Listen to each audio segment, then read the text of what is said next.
Good morning to you. The 1st of February 2021. Fundamentally, this speech and the short speech would be about leadership per se. The format of leadership under which political governance and corporate governance would have to be effectuated on in the pandemic and the post-pandemic era going all the way till 2030. Given that confusion and calumny would be the name of the game, these are indeed turbulent times. And when economies and companies are facing turbulent times, they would have to strategize astutely with a lot of alacrity and adroitness. Fundamentally, there are three issues. One is reengineering the mindsets.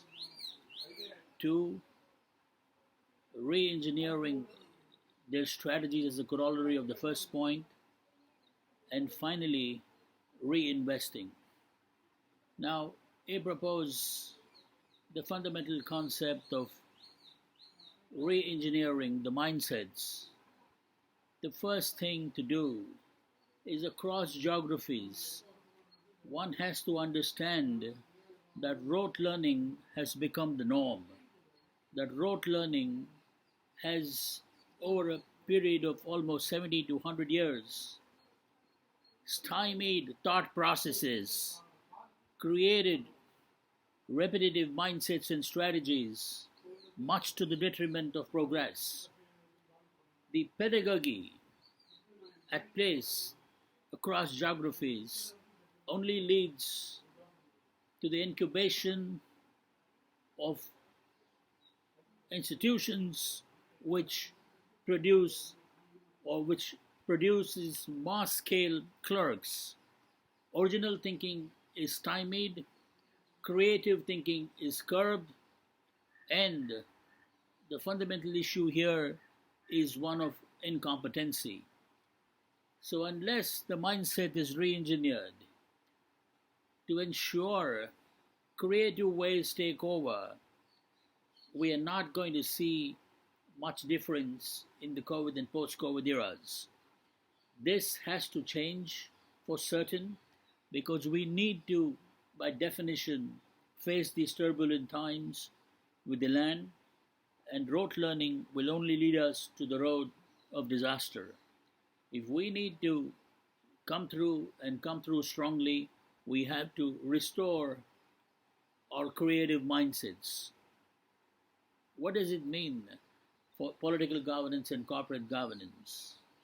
It just means that we'll have to bring in the two tenets of compassionate capitalism and inclusive growth. Insofar as capitalism goes, it has to be compassionate. Companies would have to be run on a model of ownership wherein at least a third of the entities, of the respective entities, are owned by the employees, and this would lead to the fructification of individualized corporations where each individual becomes a value-added center. This will lead to the shoring up of top lines and bottom lines and to a wellness index which has not been witnessed thus far across geographies.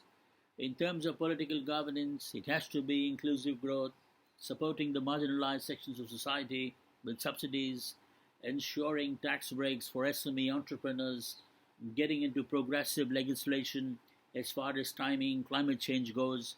All these factors would lead to inclusive growth. And inclusive growth and compassionate capitalism are the two tenets required in terms of tackling the present and facing the future with elan, which actually is a fundamental issue. I mean, these two are fundamental issues because we need to get the wellness index up across geographies. And now to the final prescription of how to handle the pandemic and to face the future with the land. We need to understand first and foremost that the future isn't what it used to be. The future is all about tackling uncertainties. And to the extent that we are sure of ourselves in our minds and are firm, to that extent we will be able to tackle the future with elan. And when I say that we have to be firm in our minds, the leadership in both the political and corporate governance verticals must ensure that ethical underpinnings are at play. Because when ethical underpinnings are at play, half the battle is won.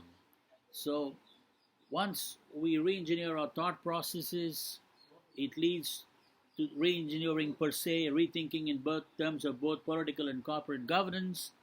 And once ethical underpinnings are at the root of it all, it will with certitude lead to an egalitarian world order, an order which would definitely ensure that meritocracy reigns supreme. Thank you very much.